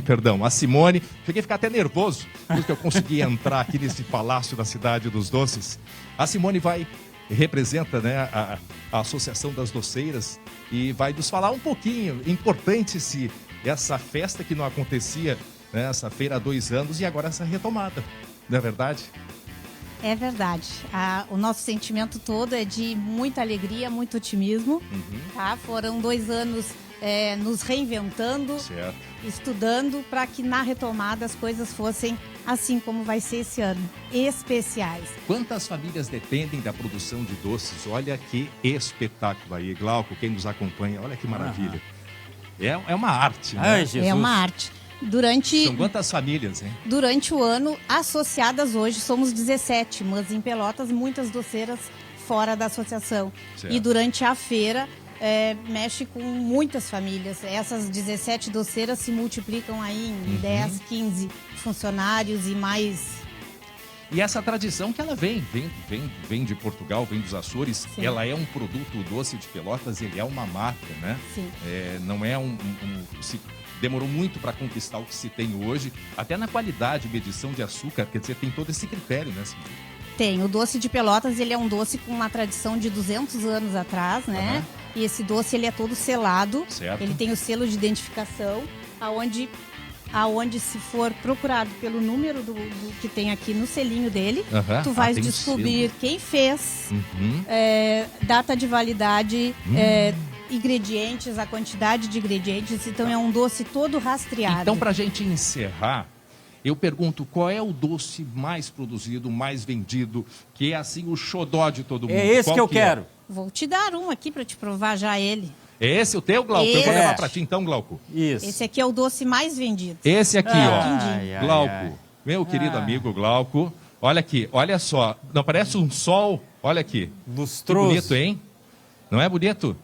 Esse é pra ti. Eu vou levar, tá? Eu vou levar, tá bem? Só não tá me aqui, bota ó. no bolso pra trazer. A Simone. Eu quero agradecer a Simone e desejar o maior sucesso para vocês todos nesta retomada da Fenadoce aqui em Pelotas. Muito obrigado. Então tá feito o convite, R$15 é o estacionamento também. Os ingressos, como eu disse, entre 15 e 16. Tá aqui o teu docinho, Glauco, tá? Não, esse é meu, esse é meu. Água na boca não. aqui, eu também quero, viu, Glauco? Não, bem Lu, casado, por favor, olha tá? aí, rapaz. Não pode fazer Aquele isso aí com a gente, Lu. fofinho, com creme de ovos, Pra debaixo da mesa. Não é brincadeira? Só de brabo agora traz uma caixinha. Muito obrigado, André Harari. Ele vai ficar escondido aí, degustando essas coisas maravilhosas. Doces são maravilhosos, né, Glauco? Mas, Lu, dá tempo ainda. Faz aquela listinha e manda pra ele. Já tá? mandei. Mandou? Eu espero que ele traga aquela caixinha especial, vai trazer, viu? Vai trazer, senão ele não volta pro SBT na segunda-feira. Fica aí embaixo da ó. mesa, aí escondido, a gente tá te vendo, André. A gente tá te vendo. Valeu, André. Valeu, Lu. A gente segue por aqui falando em docinho, porque daqui a pouco vem um outro docinho, que é o Matheus Schenck. Chegou a hora do esporte. Pode rodar a vinheta.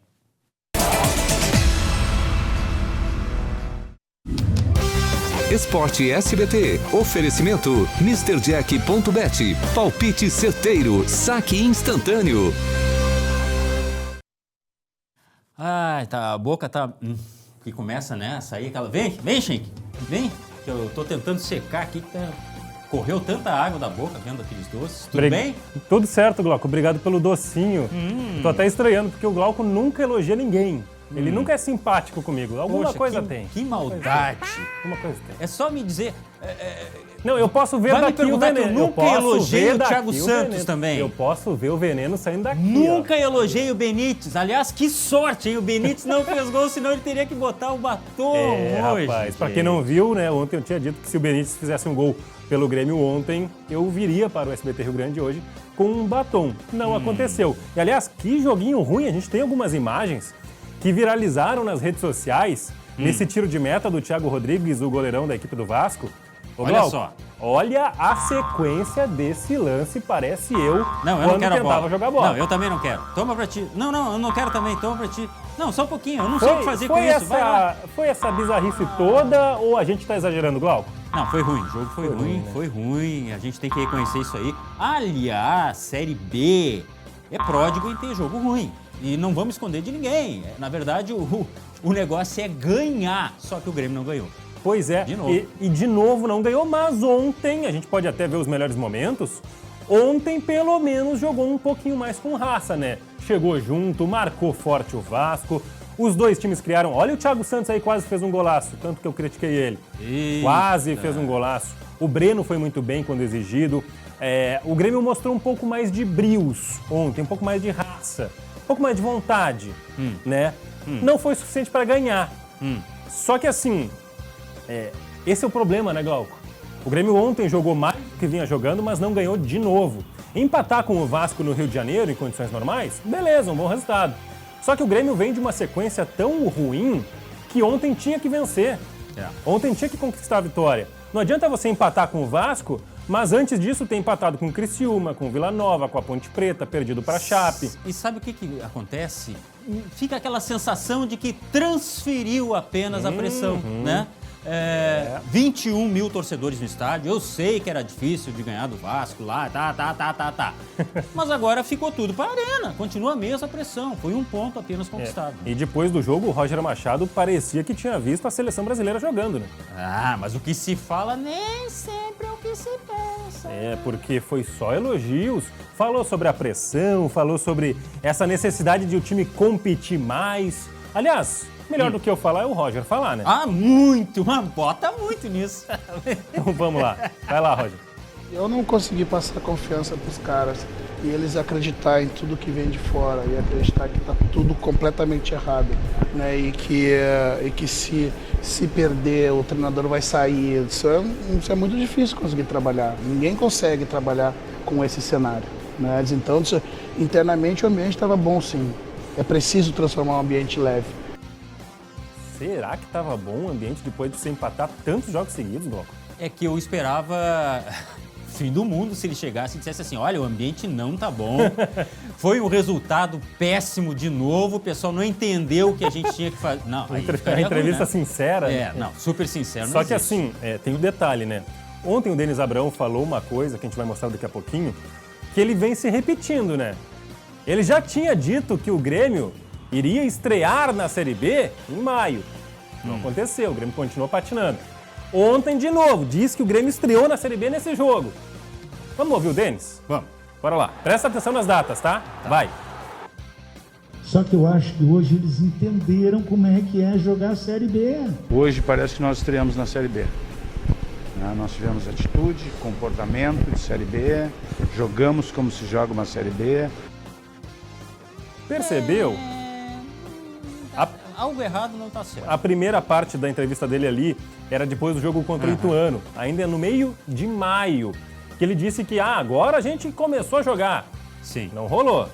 Será que dá para confiar que agora começou o Grêmio a mostrar as caras na Série B?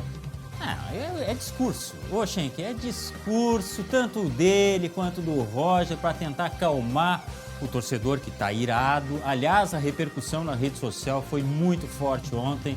Apesar do Benítez ter até jogado bem no primeiro tempo, ficou só o primeiro tempo. Mas ele jogou tão bem que foi substituído no intervalo. Só que a relação é com o Benítez de antes, que era péssimo, com o Thiago Santos de antes, que era péssimo, e com o adversário que é, com todo o perdão, o Vasco, ruim.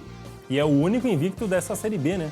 O único time que não perdeu ainda é o Vasco. Pra você ver, o nível é baixo. Só que o Grêmio não consegue se impor nesse nível baixo. Ontem, de novo, né? O Janderson entrou, mas não fez grande coisa. O Benítez foi muito ruim. Desculpa, não foi bem nada, tá? Se ele tivesse ido bem, não tinha saído no intervalo. Mas tu tá mais azedo que eu hoje. É pela falta do doce. Sexta-feira 13, É a falta dos doces lá que o André não vai trazer. Vou mandar o André trazer mais uma caixa, então. Quer ficar pior? Não. Tá, mas eu vou fazer ficar pior. Bota a classificação da Série B pra gente ver que pode piorar a vida do Grêmio. Não sou eu que tô dizendo, é a tabela. O Bahia, que está imediatamente à frente, joga hoje com o Criciúma em casa. O Bahia vai ganhar. Tá? O Grêmio está em quinto. Sim. 4 pontos. Aí é que tá. Se o Bahia ganha, vai a 19. 4 não, 14, perdão. Vai a 19, tá? O Bahia já assume a segunda posição. O Grêmio, mesmo ganhando do Novo Horizontino, não entra no G4 se isso acontecer. Se o Grêmio não ganha do Novo Horizontino, aí, meu amigo, adeus tia Chica, tchau Roger, né? o profeta das coisas ruins está aqui no estúdio. Eu tô Neste errado. momento, Eu tô errado. Responde pra mim. O Azedinho, Responde o cara pra mim. que é filho do Azedão, tá aqui hoje pra agorar e falar mal do Grêmio e dizer que tá tudo errado. Me diz, eu tô errado. Tá. Então, tá, eu tô errado. Grêmio... Vamos dar um voto de confiança, rapaz.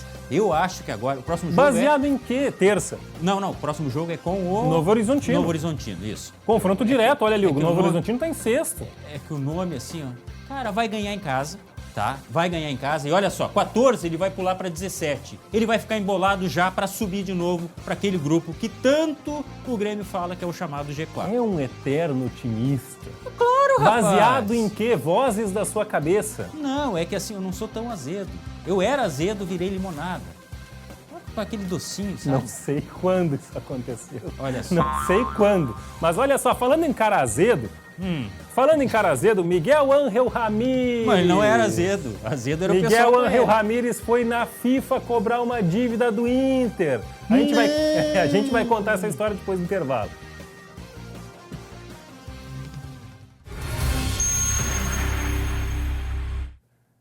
Ah, o intervalo, as maravilhas que são ditas aqui. Mas olha só, Miguel Ángel Ramírez voltou a ser notícia no Internacional. Dá aquela coceira, né, quando fala nesse nome, não dá? Por quê? Vocês, não dá? Mas olha só, quando ele foi demitido do Inter no meio do ano passado, o Inter chegou a um acordo com ele para pagar a bagatela de 3,9 milhões de reais de multa rescisória. Que ele tinha direito. Exatamente. De passar. Só que o Inter atrasou as parcelas dessa multa. Ah, é? Ainda restam 2 milhões. E aí o seu Ramírez foi na FIFA dizer, o pessoal lá não tá pagando direito. Antes que pudesse dar uma treta maior e a FIFA poderia, por exemplo, proibir o Internacional de fazer contratações por um determinado período de tempo, o Inter e o Ramírez chegaram a um acordo. Vai ser pago esse dinheiro, 2 milhões de reais em algumas suaves prestações. Sim. Mas é menos um problema para o Inter. Quer dizer, não sei se é menos um problema, visto que agora há pouco eles atrasaram o pagamento de jogador. É mais uma bombinha aí que o presidente Barcelos tem que resolver, né? Isso é prioridade, porque tem a tal questão do compliance. Quê? Sabe o que é isso? Compliance. Compliance. Trocando em miúdos, é a gestão honesta das coisas, né, dentro das regras, e o Inter pode sofrer sanções como essa aí da FIFA. É verdade. O Então, Cruzeiro sofreu, brincar. né? Não dá pra brincar. O Cruzeiro Infelizmente, deve pagar. Saudades do Ramírez, não? Tá deu uma dor, deu uma cãibra aqui. Tá coceira. Tá. E o Mancini, hein? E o Mancini! Meu Deus. Segue lá. Vamos lá, então. Escalação do Inter na tela, porque domingo tem Bragantino e Internacional. Jogo às 19 horas lá em Bragança Paulista. A grande dúvida do Mano Menezes é no ataque, tá legal? Ou vai o alemão, que voltou aos treinos, está recuperado do problema muscular que ele tinha, ou vai ainda o David improvisado. E aí, seu Glauco, se você pudesse escolher entre o bem e o mal, ser ou não ser, Nossa alemão senhora. ou David? Meu Deus, para mim o alemão é opção. O alemão se mostrou, olha, um jogador aguerrido, dedicado. Lá vem, mas cara. falta... Lá vem, cara. Falta é impressionante. as coisas básicas às vezes, né? O cara fez 3 gols já na temporada em 3 jogos. Ele começou fazendo gol e depois não fez mais. E o David fez quantos? Aquela primeira impressão, sabe? Aquela que eu tive do Schenck. Pô, esse cara é bom, ó. Cara... Aí depois vai conhecendo melhor e vê que não é bem aquilo. A criança não é mais a mesma. Eu iria trocando em miúdos. Eu disse? De David e depois azedo, o alemão como alternativa. O azedo sou eu, né? O azedo sou eu. Eu sou o azedo aqui. Tá bom. Tá bom? É a minha opinião? Posso? Eles estão vendo em Posso casa. falar? Eles estão vendo em Posso casa. falar minha opinião? É que a sua opinião é realmente uma coisa que eu não sei Não, definir. O Gente, David não faz gol nem da posição. Por que alemão? Por que alemão agora? Porque é o centroavante que faz gol. O David. Não, fazia. Mas ele já fez, por que não pode fazer de novo? O David fez o quê? O David faz pivô, aquele negócio que eu fiz ontem lá no dentista. Aliás, valeu, um abraço, doutor. Tá bem aqui, hein? Vou até comer hoje. Antes não tava comendo, tô vendo pela pancinha aí. Tá, olha só, seguinte, tem mais informações de Inter pra você, porque tem jogador que deve estar saindo. Aliás, jogadores no plural. Põe na tela pra você, porque a gente vai explicar tintim por tintim, tá legal? Wesley Moraes, que tá emprestado pela equipe do Aston Villa. Reza a lenda que eles Wesley Moraes. O Inter tá tentando dar uma despachada nele. Moisés. O agente dele disse, se o Moisés não for titular, estamos indo embora. Lembrando que o Moisés, renovou o contrato recentemente, tá? Sério isso? Sério. E o Bosquilha, esse que já está um pouco mais arquivado, né? Ele está lesionado atualmente, não está nos planos do Mano Menezes, também deve daqui a pouco rescindir contrato. Não, deixa eu entender algumas coisas. Vai. Será que o Paixão tinha razão mesmo? Ele falou em alguns jogadores, inclusive o Bosquilha, olha, gente, tem que, né, tentar oxigenar. Tá bem que o Bosquilha não faz muito tempo, mas realmente, resposta... Agora, o Moisés, o Inter teve a oportunidade de nem renovar. E agora surge como um ônus. Tem que diminuir o valor? Não, só um pouquinho, alguém planejou errado. E a última é o Wesley. O Wesley, para muitos torcedores, tá aqui. Meu Deus, cara, ele fez isso. Só que assim, foi um investimento e tanto. Depois os caras brigam com a gente. Depois os caras brigam com a gente, né? Ele não Wesley, sabe por quê. É verdade que você tá reclamando que não quer ficar na reserva? Fala pra gente, Wesley. Foi ideia dele, tá? Não briguem conosco depois, foi ideia dele. Lá o Wesley, pai da criança. É verdade que ele reclamou que não quer ficar na reserva? Então, na verdade, o que a gente sabe é que o Wesley ele não está se adaptando a Porto Alegre, ele não está conseguindo jogar, ele não tem sequência. Hoje ele é o quê? A quarta opção no ataque do Inter. E até por isso, como ele está emprestado pelo Aston Villa, daqui a pouco pode o Inter bater lá na porta do Aston Villa e dizer, me ajuda a te ajudar aqui, vamos tentar um novo clube, onde ele possa ter uma sequência melhor. A gente está vendo ele fazendo um dos raros gols dele nessa temporada contra o 9 de outubro, né? Mas é um cara que não deu certo e é uma pena, porque quando ele foi contratado, a gente disse aqui, era uma boa contratação, um cara que tem histórico até de ser chamado pela seleção brasileira. É que assim, vamos lembrar, vamos puxar pela memória e tal. Tá. Brincadeiras à parte, o Wesley aqui, a gente está fazendo essa brincadeira, tá? Porque é a forma com que muitos torcedores se referem ao Wesley, que é um cara que pode até brigar, tem uma dedicação, mas não faz acontece, gol, né? Não está acontecendo, tá? O Wesley, só para rememorar, esteve na seleção, gente. Exato. Na seleção brasileira. É um cara que tem uma carreira na Europa, mas acontece às vezes de não se adaptar. Encostou já psicólogo? Não sei. Teve questão nutricional? Não sei. Eu sei é que dentro de campo o Wesley não aconteceu. Ele está mais hoje do que para jogador que possa reforçar realmente o Inter. Tá. Tô errado? Não tá errado, não tá errado. Mas olha só para finalizar com duas de Inter rapidinho, tá? Uma, o Rodrigo Dourado teve chance de sair. O San Luís do México fez proposta de 2 milhões de reais. Uma proposta ridícula, venhamos e convenhamos, para um jogador como Dourado. O Inter recusou, mas ainda há conversa, tá? Ainda tem conversa entre o clube e o reclamações à jogador. parte, não tem por que queimar o Dourado. Pelo amor de Deus, é um cara que tem uma história também, né? Não, mas duas semanas estava me dizendo que era para vender na primeira. Segue pra outra, eram duas. Ele falou do Dourado, segue pra outra Duas informação. semanas atrás estava me dizendo que era para vender. Vai querer discutir comigo de novo, não tem tempo para discutir, cara. Tá, segue finalizando. Sabe quem é o plano B pro ataque do Inter, caso o Brenner, que está lá nos Estados Unidos, não feche? Sabe quem é? Abel Hernandes, ele mesmo. Então, se ele é plano B, deveria ser Bel Hernandes, com B, não? Meu Jesus, desculpa. A gente tá vendo ali que a gente viu a foto, aquela foto ali dele, ele postou na rede social no início da semana. Ele tá jogando no São Luís, esse time que quis o Dourado. Só que o cara tá lá no México e postou foto com a camisa do Inter, treinando com a camisa do Inter. Foi meio estranho, meio curioso, mas enfim. O Hernandes, ele é muito bem quisto no Beira-Rio, até por causa desse gol aí, né? Naquele Brasileirão de 2020, o jogo foi em fevereiro de 21. Ele marcou esse gol, acabou virando, de certa forma, ali um pouco de ídolo. Eu não gosto muito de usar essa palavra, né? Porque o cara não ganhou nada. Mas ficou uma marca positiva dele aqui em Porto Alegre, no Internacional. E agora parece que se o Brenner, que é o plano A, não der certo, eles vão no Abel Hernandes. E aí? Te parece uma boa? Eu acho que tá tudo invertido. O plano A de Abel e o plano B de Brenner. Tá tudo errado. Bom, mas enfim, bobagens à parte. Silêncio! Concordei. O Abel Hernandes é muito querido no vestiário. Passou pelo Fluminense, tá? do Abel Braga. E nunca deixou aquelas raízes que ele cultivou aqui de lado. Mantinha direto conversa com os jogadores do Internacional. Ele tem um clima que ele gosta muito em Porto Alegre. E é daqui, né? É Uruguai. Uruguai.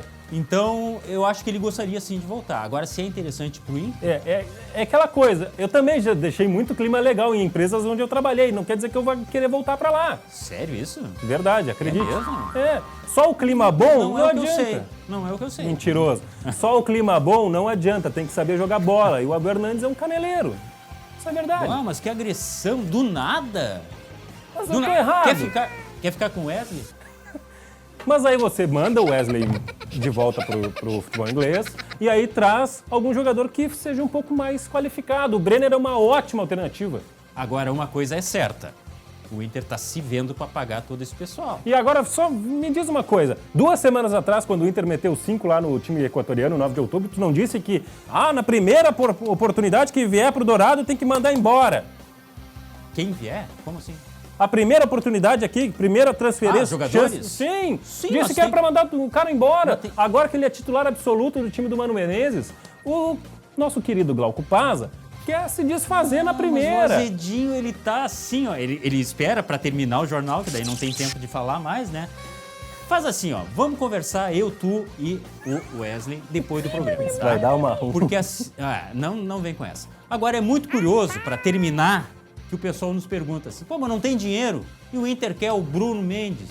Como? Vai tirar dinheiro da onde? Gente, futebol, aparece dinheiro, não apareceu para pagar os jogadores? Que estavam com direito de imagem atrasado? Enfim, vai lá, vai aqui, é que nem eu pagando conta lá no dia 30. Tchau pra ti. Schenck, muito obrigado. Valeu, abraço. Não foi maldade, tá? A gente levar se o Cone vê. embora. Tchau. A gente termina com imagens doces lá da Fena Doce, lá em Pelotas. Até segunda.